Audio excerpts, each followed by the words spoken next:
Bom dia e seja muito bem-vindo, você que tem visitado aqui nosso canal, que tem participado. Eu agradeço de verdade a todos que têm compartilhado as mensagens, todos que têm comentado, quem tem curtido. Qualquer participação é válida, qualquer participação é importante para nós. Hoje eu quero falar uma coisa bem rápida, bem simples, quase pessoal, de uma experiência que eu tenho sentido, que eu tenho visto na minha vida, que eu acho que pode ser edificante para a vida de cada um de nós.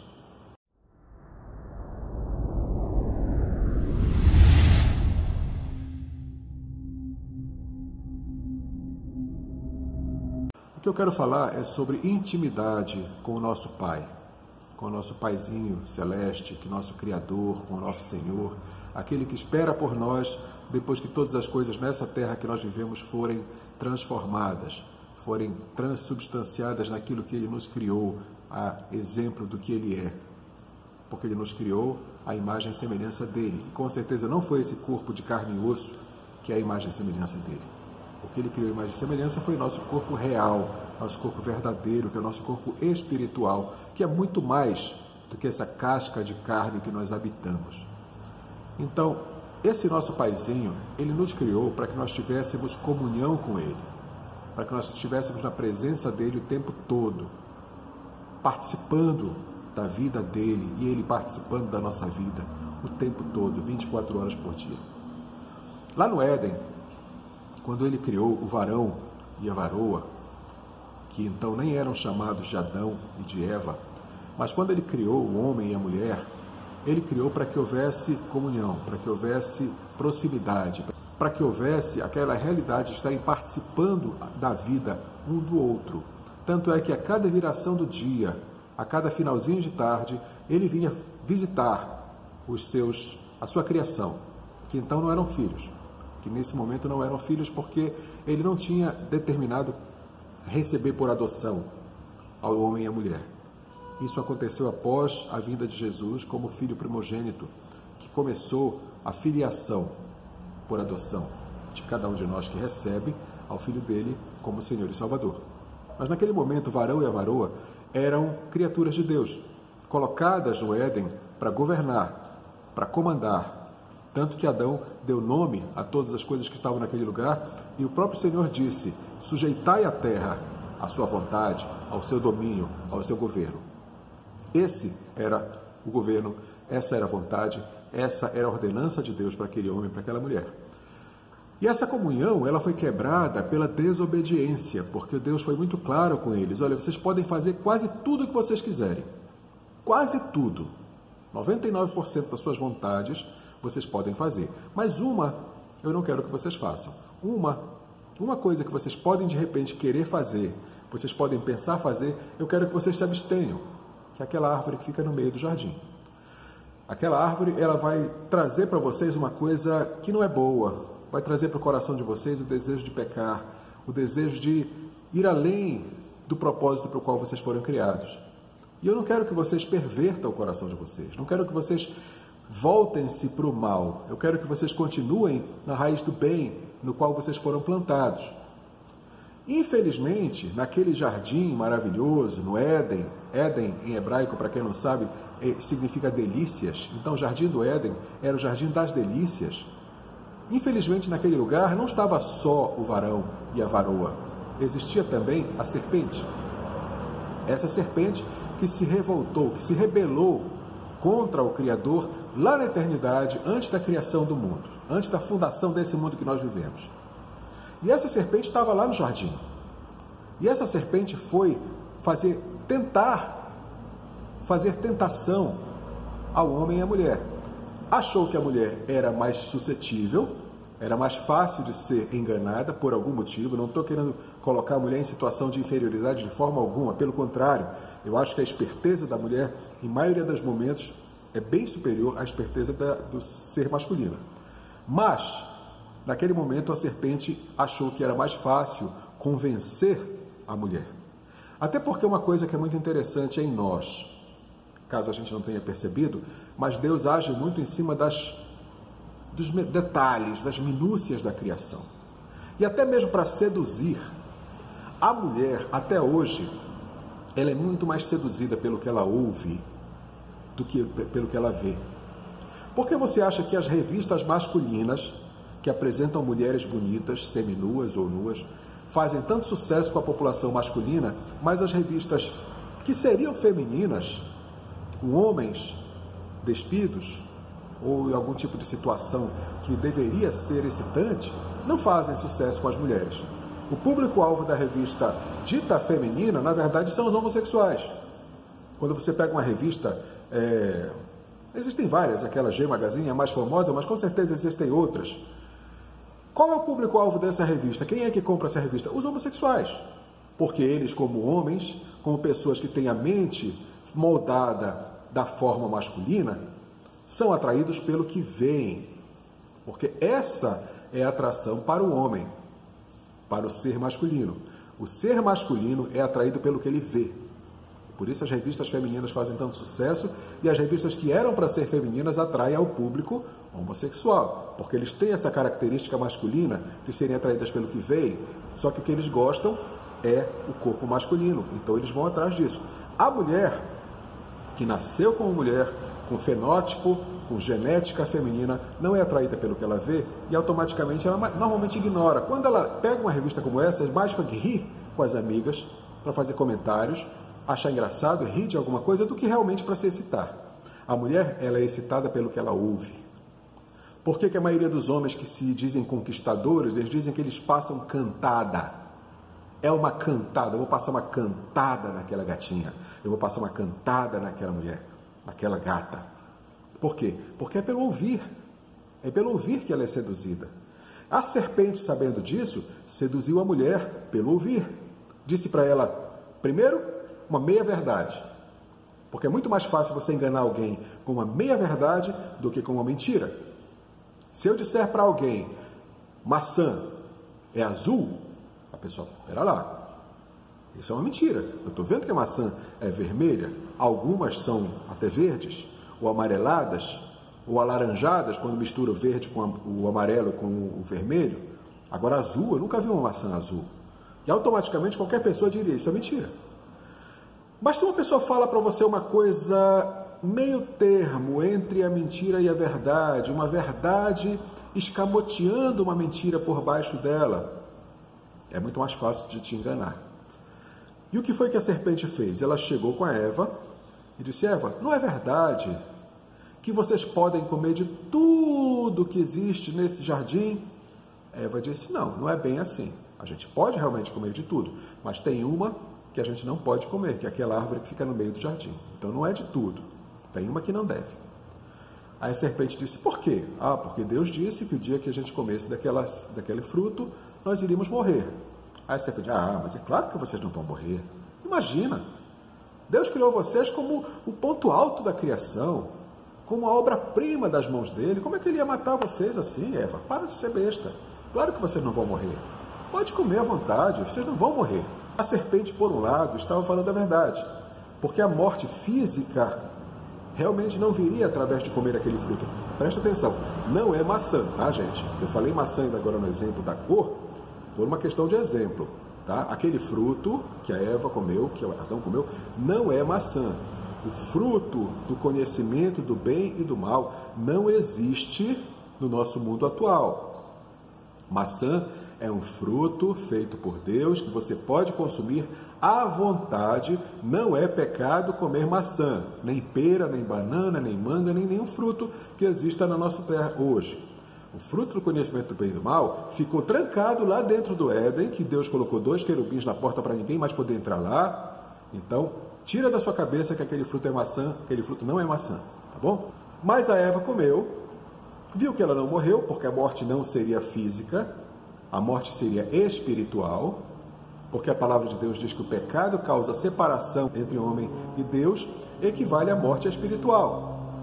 Esse nosso espírito que morre no pecado só é revivificado pelo Espírito Santo, que vem às nossas vidas através da ação do Senhor Jesus Cristo. Tá bom? Compreendido isso? Então a morte que viria sobre Eva e sobre Adão seria espiritual. E veio. Não porque eles fizeram sexo, porque isso não é pecado. Até porque Deus deu ordem para eles sede fecundos, multiplicai-vos, enchei a terra. Como é que eles iam ser fecundos e multiplicar se não fosse fazendo sexo para ter filhos? Não é pecado. Se alguém um dia falou para vocês que eles pecaram porque transaram, é mentira. Eles pecaram porque desobedeceram. Esse é o pecado. Rebelião, desobediência. E aí, não satisfeita com ter pecado, com ter comido daquele fruto que era proibido, Eva foi para Adão e ofereceu. E Adão, infelizmente, foi fraco, como nós somos até hoje. Até hoje a gente fala, bom, o homem é a cabeça da família, o homem é a cabeça do casal. Sim, mas a mulher é o pescoço. E se o pescoço não mandar, a cabeça não vira, a cabeça vira para onde o pescoço manda. E a mulher, naquele momento, como pescoço, fez Adão entrar na dela e comer também do fruto. E por isso, os dois, e não só os dois, mas toda a humanidade foi amaldiçoada pela rebelião, pela rebeldia, pela desobediência. E Deus disse, por essa causa, comerás o teu pão do suor do teu rosto. Ou seja, antes o homem não precisava trabalhar para ganhar o sustento. Esse sustento era dado de graça por Deus. Era dado no jardim, havia tudo que eles precisavam. E a partir daí, o homem precisou começar a trabalhar para ganhar o seu sustento. E por essa causa, a mulher passaria a dar à luz em meio a dores. Ou seja, sem o pecado, ela teria seus filhos sem sentir dor. E hoje, é dito que uma das maiores dores que o ser humano pode sentir é a dor do parto. E por essa causa, seria colocado inimizade entre o filho dessa mulher, que hoje, através de Jesus, é a igreja de Deus sobre a terra, e a serpente, que é o nosso inimigo, o diabo, Satanás, Lúcifer, anticristo, destruidor, devorador. Esse é o nosso inimigo.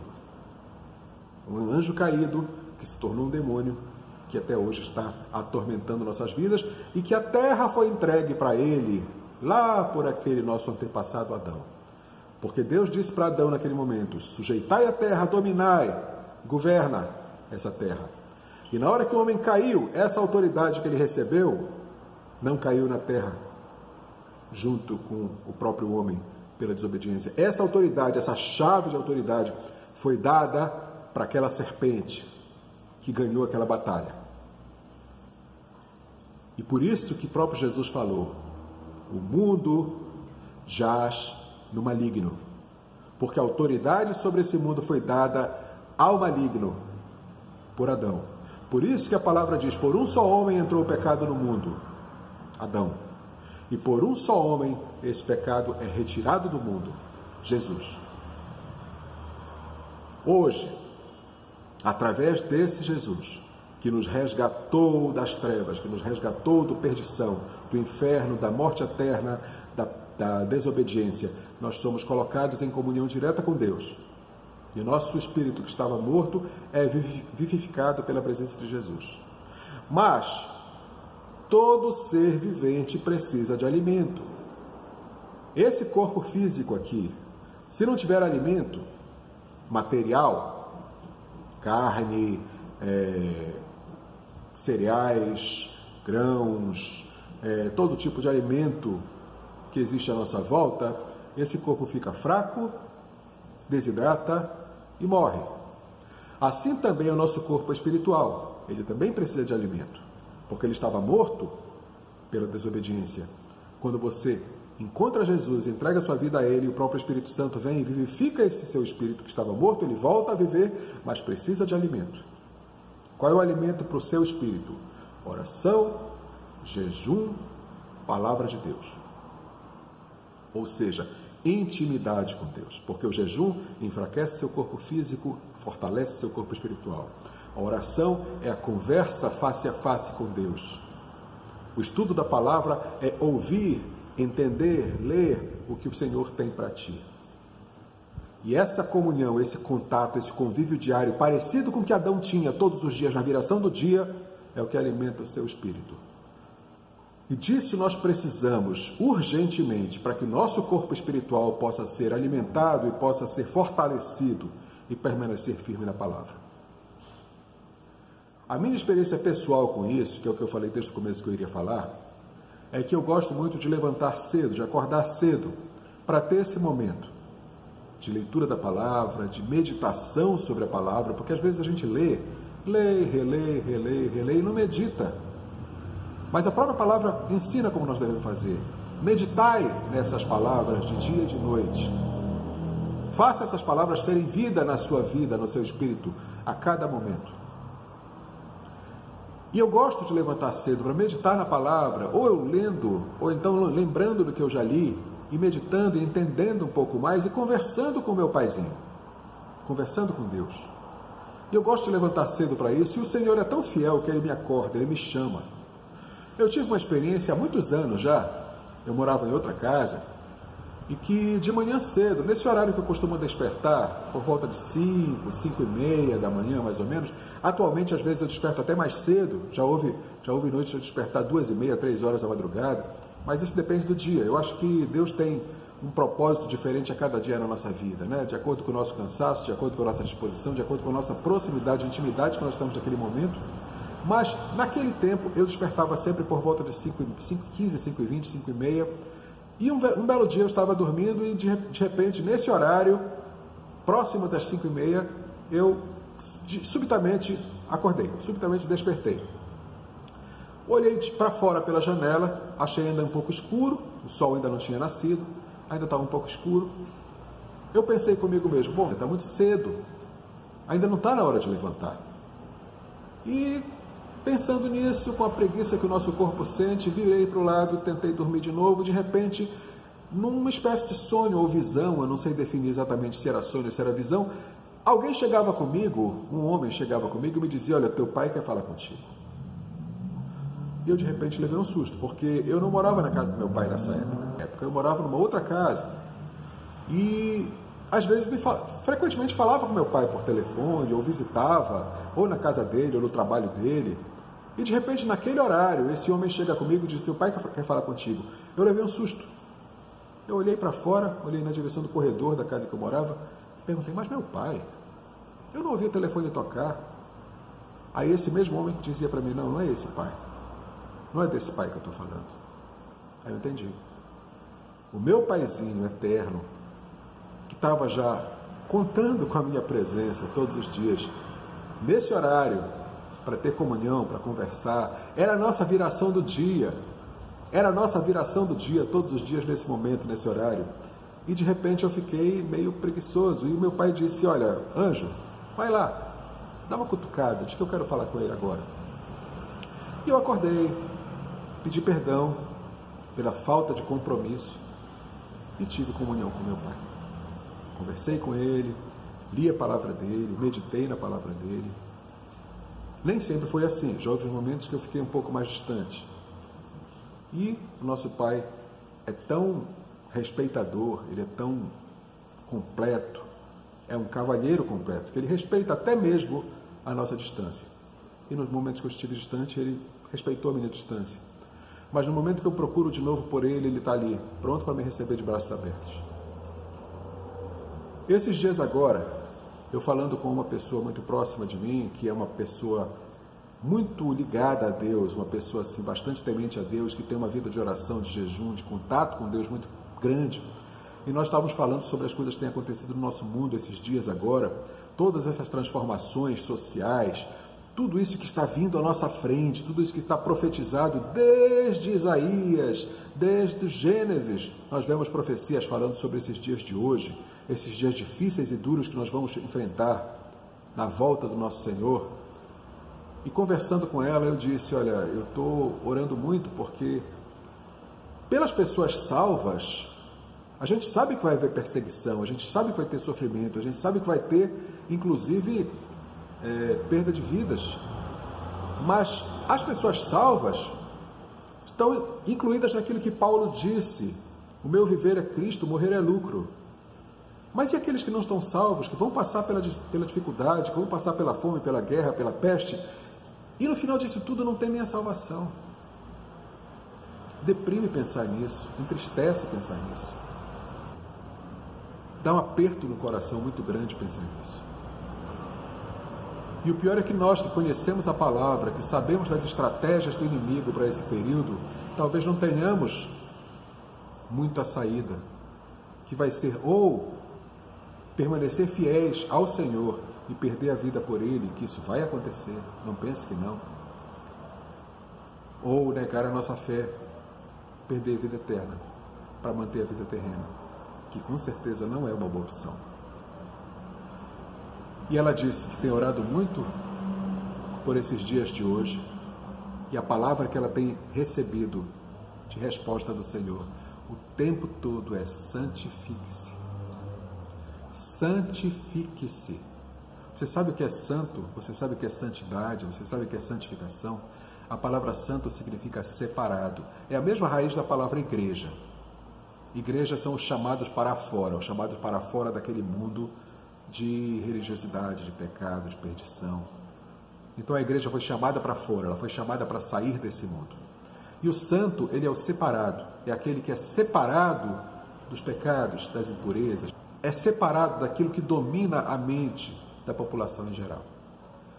Então santificar-se é sair da Babilônia, é sair da perdição, é sair daquilo que é normal para esse século e buscar a presença do Eterno, do nosso Criador.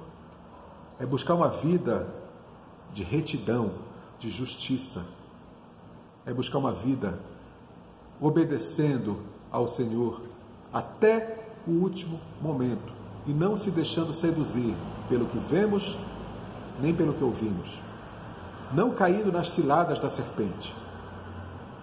Santificação é uma vida plena, com abundância, com alegria, mas separado dos prazeres mundanos, separado daquilo que nos afasta do Senhor. Santidade tem a ver com oração, santidade tem a ver com jejum, santidade tem a ver com a palavra de Deus, santidade tem a ver com o reino de Deus. E disso nós precisamos. Hoje existe uma coisa muito interessante que eu percebi hoje pela manhã. Hoje pela manhã. Porque eu, como eu acabei de falar, eu sempre fui despertado às 5, 5h15, 5h30 para ter comunhão com meu Pai. Para buscar a presença do meu Pai. Porque eu acordo, olho em volta, cadê o meu Pai? Vou procurar por Ele. Botar o joelho no chão, ou sentar, ou deitar, ou ficar em pé, a posição do meu corpo físico não importa, mas eu vou colocar o meu espírito de joelhos na presença dele e buscar pelo meu Pai.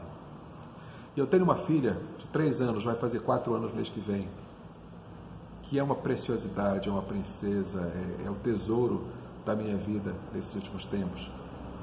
E uma coisa que é muito interessante com ela dorme no momento no mesmo quarto que eu e minha esposa dormimos. Porque nós moramos hoje na casa que é dos meus pais. Meu pai viveu até os 88 anos, eu estive ao lado dele até então. A minha mãe hoje está com 83, eu permaneço ao lado dela por uma questão de cuidar, de fidelidade. Até porque a palavra diz, honra teu pai e tua mãe, que é o primeiro mandamento com promessa. E eu estou aqui. E nós, por estarmos aqui, não temos propriamente um espaço muito grande para nós dormimos todos no mesmo quarto.